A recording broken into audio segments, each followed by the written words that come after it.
That's right, we're at one of the few dark sky state parks here in Florida. Located 25 miles outside of Okeechobee, it really is in the middle of nowhere.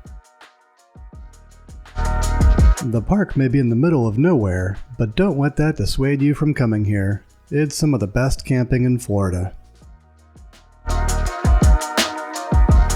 It is a cold day here and it's just getting colder. It's about, 45 degrees now, and the weather says it's going to be 30 something tonight. So don't think it's always warm here in Florida. We do get 1 or 2 cold days a year.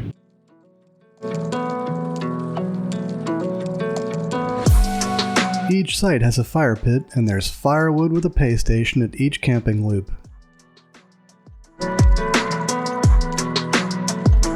The campground is broken down into 3 areas. Sites 1 through 20 are the more traditional campsites. The second loop is 14 sites that are intended for people with horses. Finally, there are the Astro Pad sites, but they're limited to RVs that are less than 20 feet, and no white lights are allowed after dark. So we found some trails right near the campsite.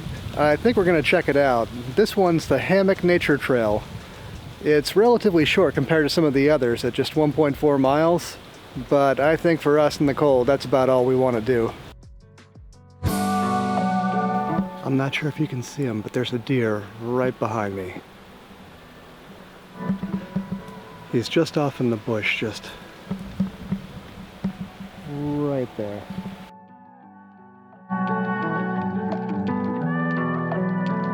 Nothing like starting off a hike with some wildlife. Hiking is one of the main activities of the park.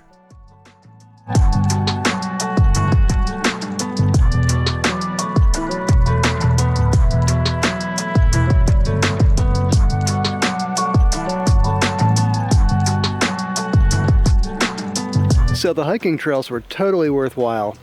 Not super hard and pretty accessible. Pretty much all the muddy spots were covered with bridges. Lots of animals, got to see some deer. We saw some hawks. So the deer were really the highlight of this hike. But seeing old Florida like this is really wonderful. I don't know if you can see him, but he's right there.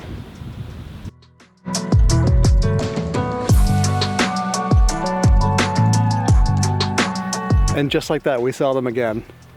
Yeah, that was a great hike.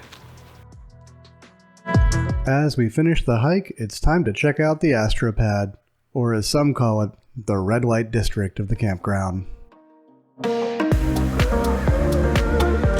It is a cold one out here at the astronomy pad. I think at night it usually gets really crowded here. The campsites are actually limited to just 20 feet, but they don't seem to show up until evening when the stars come out. It is clear as can be out here, and I'm expecting to see a lot of people out here tonight. So we're in the horse camping section of the park, but my understanding is you don't actually have to have a horse to stay over here. I'm not sure if that's rude though. Who knows?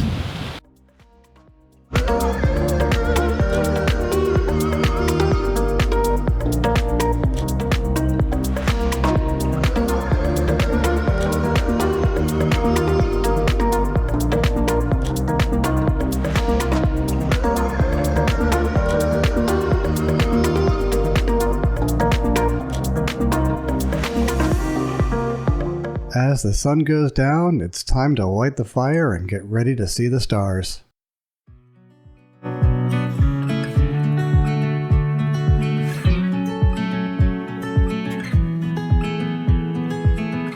It's hard to believe just how many more stars you can see out here far away from any city that might light up the sky.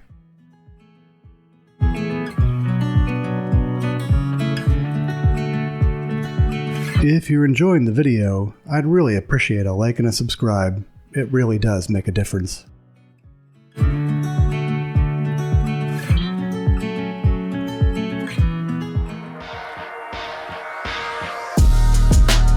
As the stars fade and the sun rises, it can mean only one thing. It's the end of another weekend. We'll catch you next time here at the Weekend Experience.